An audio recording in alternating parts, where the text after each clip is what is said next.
Почитувани слушатели, ви посакувам во денешниот ден да ве прати Божиот благослов. Од животот на Мојсеј може да се научат неколку убави лекции корисни за сите нас. Како прво, Библијата зборува за неговата улога во откупот на Израел од робството. Мојсеј како личност беше ефикасен водач и лидер на народот. Мојсеј имал одговорност, како што сметаат некои над 2 милиони народ во тоа време. Тој за извесен период го носеше сам товарот. Но подоцна Јотор го посоветува да ја подели одговорноста со други исто така верни честни луѓе, што укажува на важноста на соработката. Како второ, Мојсеј бил човек потполно зависен од Божјата милост и постојано посредувал во молитвите за народот.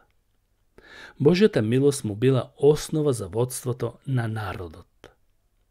Тој бил свесен за Божјото присуство толку силно, што во одреден миг во животот побара да ја види и Божјата слава, да го види Бог, но поради Божјата светост не беше во состојба да му се удоволи оваа молитва и барање, така што само делумно му е покажа Бог. Како трето, Мојсеј како водач си ги знаеше и своите слабости и грешки, и дека тие грешки и слабости се провлекуваа низ целиот негов живот. Беше темпераментен во одредени случаеви. Например, кога требаше Бог да го прослави на Мерива и кога удри во карпата, тоа го направи нервозно и не му даде слава на Бог, не држејќи се прецизно на Божите уредби или наредби. Така што поради овој грев Бог не му дозволи да влезе во ветената земја. И ние многу пати, како Мојсеј, сме изложени на нашите грешки и гревови, што ги носиме уште од најраната младост во животот. Тоа се неколкуте лекции за неговиот живот и карактер на Мојсеј. Но, ако го согледаме Мојсеј во светлина на севкупното толкување на Библијата, ќе видиме многу поголеми теолошки вистини кои се вклопуваат за големиот откуп. Во 11-та глава од Евреите писателот зборува за Мојсеј како пример на верата. Дознаваме дека тој со вера се откажа од славата на фараоновата палата или царство и повеќе благослов сакаше да има со тоа што ќе страда заедно со неговиот народ, Израел. Тој се идентификува со народот. Во Евреите 11 глава 26 стих вели: Мојсеј срамот за Христос го сметаше поголемо богатство од египетските богатства. Животот на Мојсеј беше проткаен само со вера и ништо друго. Затоа писателот на Евреите вели: а без вера не е можно да му се угоди на Бог. Секој што пристапува кај Бог мора да верува дека тој постои и дека ги наградува таквите. Исто така, неговата вера е пример за сите нас кои со вера гледаме, односно кој тој со вера гледаше кон ветената небесна земја. Па така можеше и имаше сила да ги издржи сите потешкоти на кои наидуваше во животот. Мојсеј го живееше овој живот што е запишено во 2 Коринтијаните 4 глава. Зашто нашата сегашна лесна неволја ни донесува прекумерно и неизмерно вечно изобилство на слава. Зашто ние не мислиме на онаа што е видливо, туку на онаа што е невидливо. Зашто видливите работи се поминливи, а невидливите се вечни.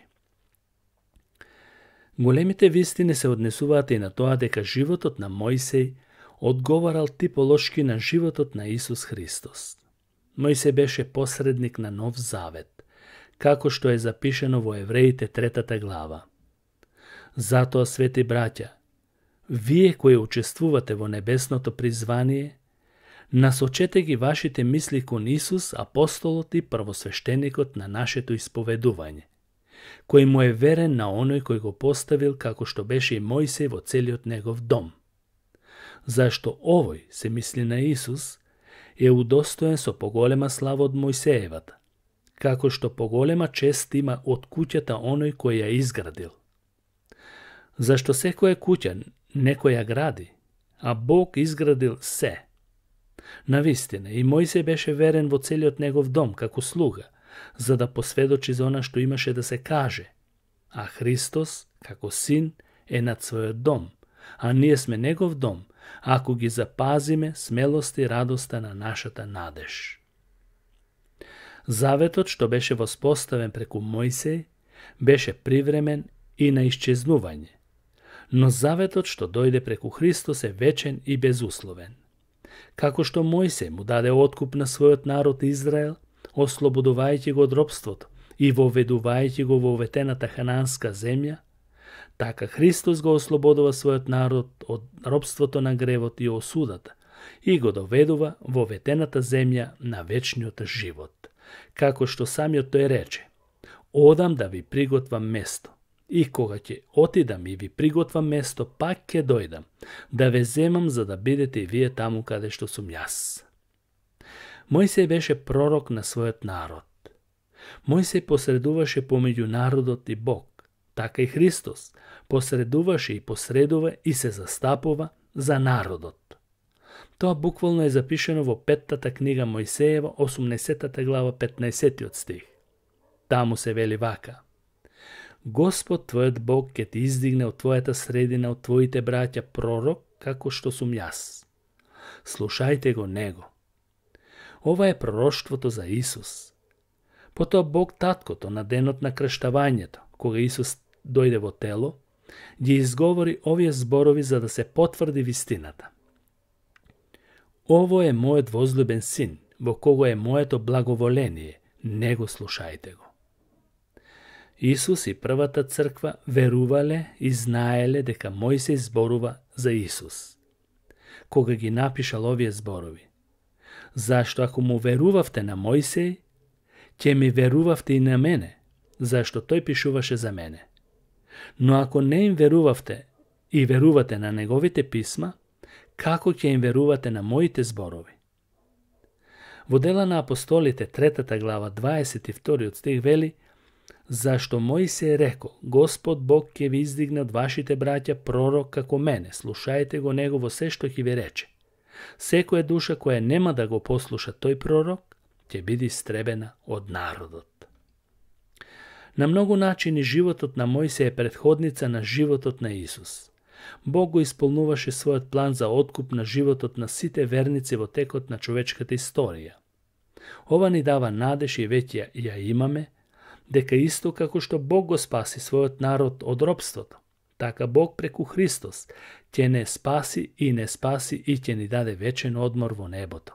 Вечна шаботна починка, живот сега и оној што следува по смртта. Ќе му ставиш име Исус, зашто тој ќе го спаси својот народ од нивниот грев. Нему слава во сите векови. Амин.